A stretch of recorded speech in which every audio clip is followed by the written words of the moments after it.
Welcome to my channel. আজ আমি তোমাদের 111 পেজের নিজে করি 9.2 এর একের অঙ্কগুলো, 2-এর, 3-এর এবং 4-এর এই অঙ্কগুলো করাবো। তো প্রথম অঙ্কগুলো আমাকে কি করতে হবে, এগুলোকে আমাকে শতকরায় প্রকাশ করতে হবে। তো দেখো অঙ্কগুলো আমরা কিভাবে করব। 1 নম্বর অঙ্কটা লক্ষ্য করো। আমরা যদি কোনো ভগ্নাংশকে শতকরায় প্রকাশ করি তাহলে আমাকে কি করতে হবে, সেই ভগ্নাংশকে 100 দিয়ে গুণ করতে হবে।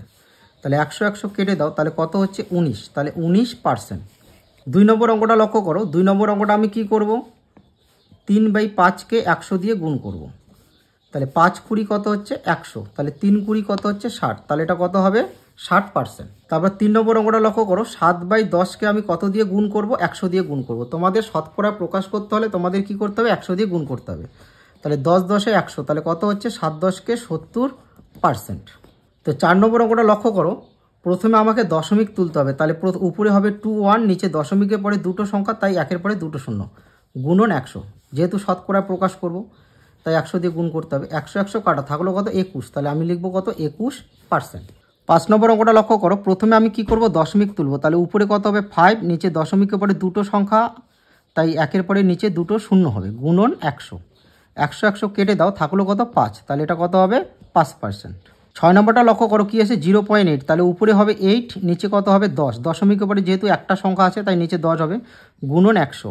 10 10-এ কত হয় 100, তাহলে কত হচ্ছে 8 10-কে 80%। প্রথমে কি করব, আগের মতো দশমিক তুলব, তাহলে উপরে হবে 3 7 6, আর নিচে দশমিকের পরে দুটো সংখ্যা, একের পরে দুটো শূন্য, গুণন 100। 100 কেটে দাও, তাহলে কত হচ্ছে 376, তাহলে কত লিখবো 376%। দেখো 8 নম্বরটা তোমাদের মিশ্র ভগ্নাংশ। এই মিশ্র ভগ্নাংশকে প্রথমে অপকৃত ভগ্নাংশ বানাবো। কিভাবে বানাবো, 5-এর সাথে 2 গুণ করব, তার সাথে 3 যোগ করব, তাহলে 5 2 10, তার সাথে 3 যোগ করলে কত হবে 13, আর নিচে 5, তাহলে শতকরা প্রকাশ করবার জন্য 100 দিয়ে গুণ করব। তাহলে 5 20 কত হচ্ছে 5 20 100, তাহলে থাকছে কত 13 আর 20, তাহলে 13 আর 20-কে যদি গুণ করো তাহলে 2 13 26 আর 0 260%। 9 নম্বর অঙ্কটা লক্ষ্য করো। কি করব, আগের মতো দশমিক তুলব, উপরে হবে 2 5, নিচে হবে 10, তাহলে শতকরা যেহেতু প্রকাশ করব তাই 100 দিয়ে গুণ করব আগের মতো। তাহলে 10 10-এ কত হচ্ছে 100, তাহলে কত হচ্ছে 25 আর 10 যদি গুণ করো 25 কো 25 আর 0 250%। 2-এর অঙ্কগুলো কি আছে, 2-এর এ নম্বর অঙ্কটা কি আছে 60 এর 10%। আচ্ছা 60 এর মানে গুণ 10%, তাহলে 10% মানে হচ্ছে 100 ভাগের 10 ভাগ, তাহলে নিচে শূন্য উপরে শূন্য, এই শূন্য কেটে দাও, কত হচ্ছে 6, তাহলে 60 এর 10% কত হবে 6। বি নম্বরটা কি আছে 45 এর 20%, তাহলে 45 এর মানে গুণ 20% মানে হচ্ছে 100 ভাগের 20 ভাগ, এই শূন্য কেটে দাও, 2 দিয়ে 5-কে 10-কে কাটো, 5 2 10, 5 দিয়ে 45-কে কাটো, 5 লং 45, তাহলে থাকছে কত 9, তাহলে 45-এর 20% কত হবে 9। সি নম্বর অঙ্কটা কি আছে 160 এর 40%, তাহলে 160 এর মানে গুণ 40% মানে হচ্ছে 100 ভাগের 40 ভাগ, এই শূন্য কেটে দাও, এই শূন্য কেটে দাও, তাহলে থাকলো কত 4 আর 6, তাহলে 4 আর 16, তাহলে 16-র সাথে 4 গুণ করে দাও, 4 6 24, 4 হাতে 2, 4 গো 4 5 6, কত হচ্ছে 64। ডি নম্বর অঙ্কটা কি আছে 120 এর 30%, তাহলে 120 এর মানে গুণ 30% মানে হচ্ছে 100 ভাগের 30 ভাগ, এই শূন্য কেটে দাও, এই শূন্য কেটে দাও, থাকলো কত 12 আর 3, তাহলে 3 12 কত হচ্ছে 36। ই নম্বর অঙ্কটা কি আছে 1000 এর 22%, তাহলে 1000 এর মানে গুণ 22% মানে হচ্ছে 100 ভাগের 22 ভাগ, তাহলে এই দুটো শূন্য কেটে দাও, থাকলো কত উপরে 10 আর 22, তাহলে 22 কো 22 আর 0 কত হচ্ছে 220। এফ নম্বর অঙ্কটা লক্ষ্য করো। কি আছে 240 এর 35%, তাহলে 240 এর মানে গুণ 35% মানে হচ্ছে 100 ভাগের 35 ভাগ, এই শূন্য আর এই শূন্য কেটে দাও, তারপর 5 দিয়ে 5 7 35, 5 2 10, তারপর 2 দিয়ে 24-কে কাটো, 2 12 24, তাহলে কত হচ্ছে উপরে থাকছে 12 আর 7, তাহলে 7 12 কত হবে 84। ধরো 800 এর 5%, তাহলে 800 এর মানে গুণ 5% মানে হচ্ছে 100 ভাগের 5 ভাগ, এই দুটো শূন্য কেটে দাও, থাকলো কত 8 আর 5, তাহলে 5 8-এ কত হবে 40।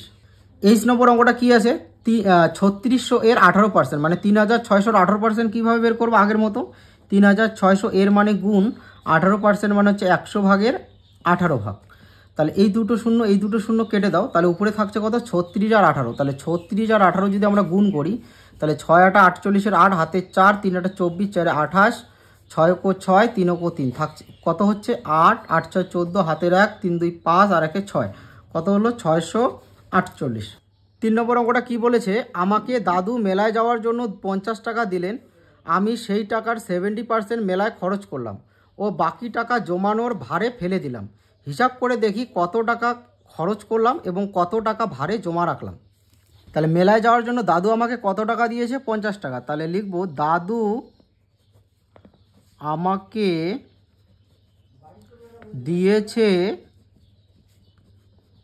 50 টাকা। এবার বলছে আমি 70% খরচ করলাম, তাহলে লিখব আমি খরচ করলাম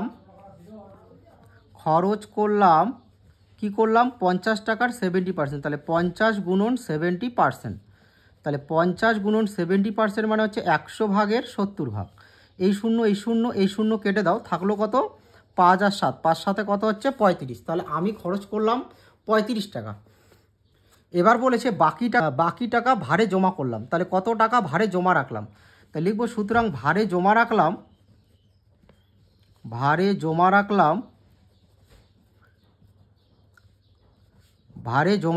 তো লক্ষ্য করো 50 টাকা থেকে তুমি যদি 35 টাকা খরচ করো তাহলে তুমি ভারে কত টাকা জমা করেছো 15 টাকা। এই হলো তোমাদের 3 নম্বর অঙ্ক। 4 নম্বর অঙ্কটা লক্ষ্য করো কি বলেছে, এবছরের অঙ্ক পরীক্ষায় আমাদের ক্লাসের 60% ছাত্রছাত্রী 80 এর বেশি নম্বর পেয়েছে। আমাদের ক্লাসের মোট ছাত্রছাত্রী 50 জন হলে কতজন ছাত্রছাত্রী 80-র বেশি নম্বর পেয়েছে। তার মানে 50 জন ছাত্রছাত্রী 60%, যতজন হবে ততজন 80-র বেশি নম্বর পেয়েছে। তা লক্ষ্য করো কিভাবে অঙ্কটা করব। কি আছে, মোট ছাত্রছাত্রী কতজন, মোট ছাত্রছাত্রী হচ্ছে 50 জন। তা লিখব 80 এর বেশি নম্বর পেয়েছে,